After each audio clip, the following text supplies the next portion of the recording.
6-year-old JonBenet Ramsey captivated the nation. Someone killed this 6-year-old child. It received national news attention right away. The press was going wild at birth. The JonBenet Ramsey case has shocked America for almost 30 years, leaving behind many secrets, lies, and wild ideas. A 6-year-old girl found dead in her own home, a strange ransom note, and a perfect family image that quickly broke apart. This was no normal crime. While everyone else was pointing fingers and fighting at dinner tables, the real truth was hidden in plain sight, obscured by police errors and loud media stories. Now, fresh, startling evidence has finally surfaced, ready to unravel this case, and reveal a far more sinister side to it than we ever imagined. Is this the conclusion that everyone has been waiting for? Prepare yourself, because what we're going to reveal could make you shiver. It seemed for a very long time that Ramsey's case would never be resolved. Everyone seemed to be guessing and arguing, and the police seemed to be stuck, going around in circles.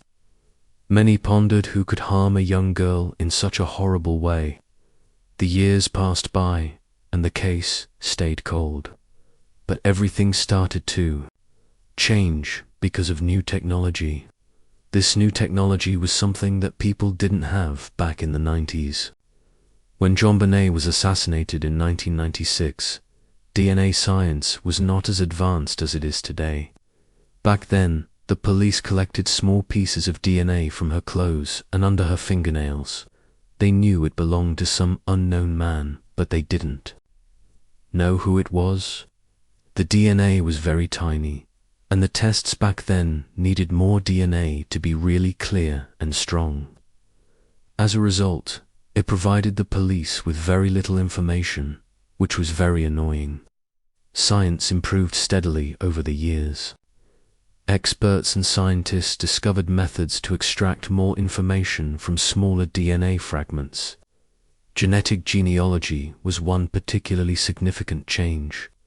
This method involves finding people through family trees and DNA samples that people submit to websites in order to find their background. When people want to learn about where their ancestors came from, they sometimes send their DNA to companies. Even if a criminal never sends in his DNA, his family members might do it.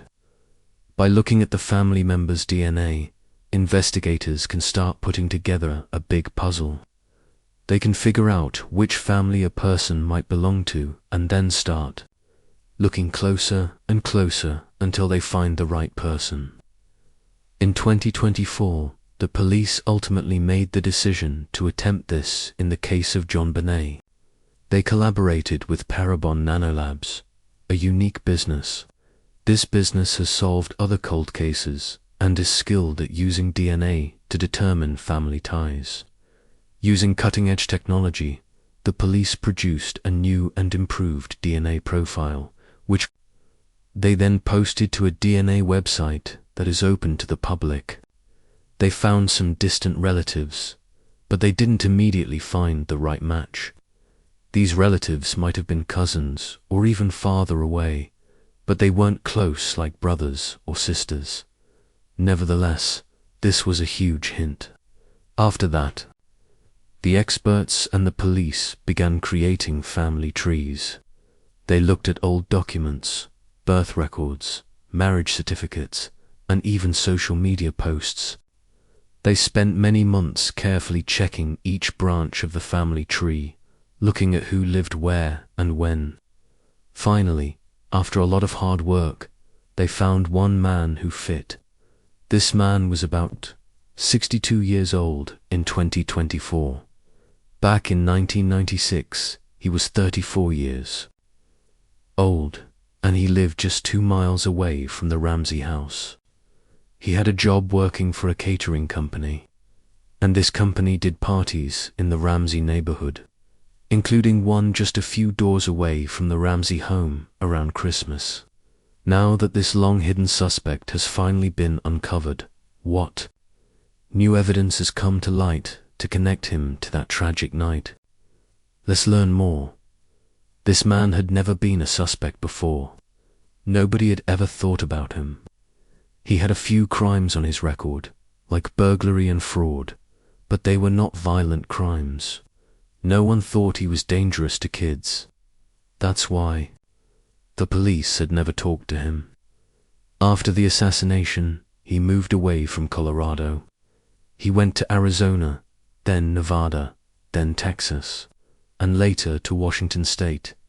He kept moving from place to place, maybe trying to start over, or maybe to hide. The police secretly collected his DNA by taking things he had thrown away, like a coffee cup or a cigarette butt.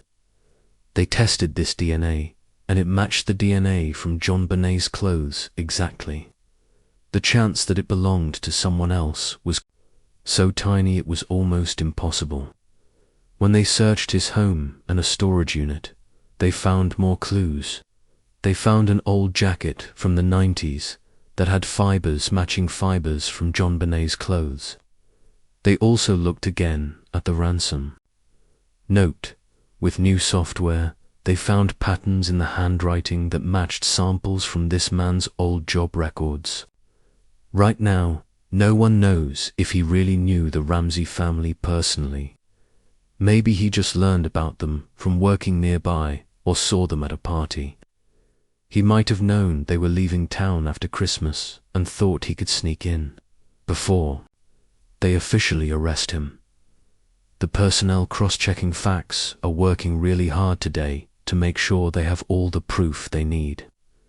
After years of waiting and sadness, this news gives JonBenét's family new hope and a little light. How did the shocking events on that cold December morning truly unfold? And why did the investigation fall apart so badly? Keep watching for more. JonBenet Ramsey's tragic death on December 26, 1996, is a day that shocked the world and altered everything for her family. Her mother, Patsy Ramsey, discovered a lengthy, peculiar handwritten ransom note on the stairs of their large home on a chilly morning shortly after Christmas. Unlike most ransom notes, this one was lengthy, roughly 2.5 pages, and extremely detailed. It requested precisely $118,000, which was nearly equal to John Ramsey's annual work bonus. This immediately gave the impression that it was highly suspicious. When Patsy read the note, she realized that JonBenet was missing. She quickly called the police, feeling scared and not knowing what else to do. The police came to the house to check everything, but they first thought it was just a kidnapping. So they did not treat the whole house like a crime scene. Instead, they only blocked off JonBenet's bedroom. Because of this, family members and friends were walking around everywhere in the house, which could have messed up important evidence. Later that same day, John Ramsey, JonBenet's father, found her body in the basement of their house. She was only 6 years old. Her little body showed she had been hurt badly. Her skull was fractured, and she had been strangled using a homemade garrote made from a cord and part of a paintbrush that belonged to her mother. Even though it looked like there had been a sexual maltreatment, experts did not find strong evidence to say there was actual rape. The official cause of her death was asphyxia by strangulation, along with a serious head injury, showing clearly that someone had assassinated her. JonBenet was later buried at St. James Episcopal Cemetery in Marietta, Georgia. She was laid to rest beside her half-sister Elizabeth, who had sadly died in a car accident for years before. It was a heartbreaking moment for the family to lose 2 daughters. The investigation into JonBenet's death was full of mistakes. Another big mistake was letting John and Patsy be interviewed together instead of separately. Usually, people are questioned alone so they can't influence each other's answers. Moving JonBenet's body also ruined important evidence that could have helped figure out how she died and what really happened in that basement. The ransom note itself was another strange piece of the puzzle. It was unusually long and was written on paper found inside the house, making it seem like someone inside might have written it. Experts who study writing styles could not agree on who wrote it. There were also fibers from the duct tape used on JonBenét's body that matched fibers from Patsy's clothes, raising even more questions. There was no sign that anyone had broken into the house, and no kidnapper ever called or tried to collect the money. In 1998, DNA tests showed that the DNA found on JonBenét's clothes did not match anyone in the family.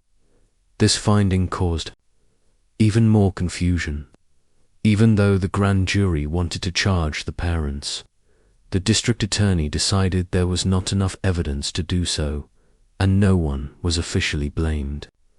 In 2003, new DNA tests found that an unknown male's DNA was on JonBenét's clothes.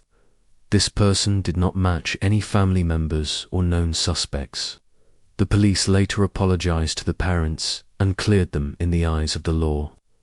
The Ramsey family even filed lawsuits against different news outlets that had blamed them, trying to fix their public image. Some believe that if the crime scene had been fully secured and modern DNA tests used earlier, the true killer might have been identified, and the mystery of JonBenét's death finally solved. Beyond all the theories and questions about what really happened that night, who was JonBenet Ramsey before this tragedy? Let's find out. People talked about this case, shared ideas, and thought about who the real killer was for almost 30 years. Burke Ramsey, JonBenét's older brother, who was just 9 years old when she passed away, was also a thought. He refused to speak to the media and remained silent for a very long time. Some people started making theories about him, even though he was never charged or officially suspected. Recently, after 28 years, Burke finally decided to talk. Now in his late 30s, he shared how losing his sister changed his whole life. He explained JonBenet as a happy, satisfied girl who brought laughter and light into their home.